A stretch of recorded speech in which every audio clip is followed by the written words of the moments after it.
major cities. Well, to something completely different now. We've all heard about increases in social media crises, attacks, and of course the accompanying PR and potentially career humiliation. Well, what if you could easily do a Facebook crisis simulation or practice for a Twitter meltdown to help be prepared should the worst happen in the future? Well, the drill realistically replicates traditional transmedia outlets and pressures, plus all main social media channels. I'm pleased to say its founder, Jerry McCusker, joins the program now. Jerry, appreciate your time this afternoon. Look, just take us through exactly what the drill is and how it works. So the drill is a complete transmedia crisis simulator. So it does everything from replicate online news channels, radio, TV, and as you mentioned, the social media channels. It's all contained in a self-contained portal. It's a secure portal, and clients log in and the disaster unfolds in real time on their computer screens for them. And they get to interact in real time and face the real pressures. Why? Why would a business do this? I mean, they generally have internal sort of corporate communications people, or they can bring in expert help. Why does this work in conjunction with them? Is this an alternative to those sorts of people? Just talk us through it. Well, I mean, basically the reputation landscape and the crisis landscape has evolved. And, you know, we still see organisations still trying to prepare for modern crises using butcher paper and felt pens and doing tabletop exercises.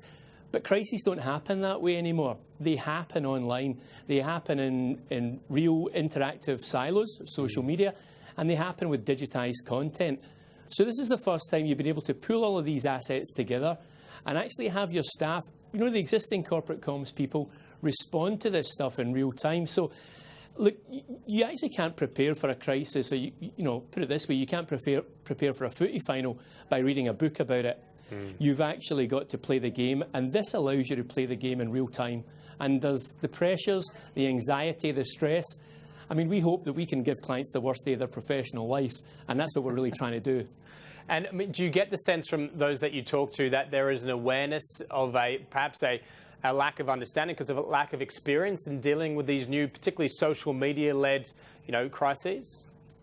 Yeah, look, I think most clients now are aware of social media, but we've been consulting in this area for about 10 or 12 years, and clients are saying to us, you know, the material that you've given to us has been really, really good, but how do we practice what you preach? And so what we're now allowing them to do is actually go through that process. It's the white heat of the battle. And what we're seeing is when clients are actually faced with time-based, clock-based decision-making, that's when you start to see little elements of confusion or second-guessing. And we can also spot the gaps that exist in how organisations would tackle a stakeholder group that tackle them through social media, or what happens when a piece of online news footage also appears as a social media post. So it really deals with that kind of cross-pollination of message management for modern crisis. And if someone is going through it, as you say, in this sort of secure silo, I mean, are there outcomes depending on what decisions they make? Yeah, so all of the material that they author within the portal, they actually have to publish it. So what we then do is we download what they published, and we're also able to log the times that they published. So we get a really, really good idea of, well, it actually took you guys, let's say, 45 minutes to respond to this piece of content online, which was by a critical influencer. And in that kind of gap, we might say to a client, look, you're losing the crisis narrative.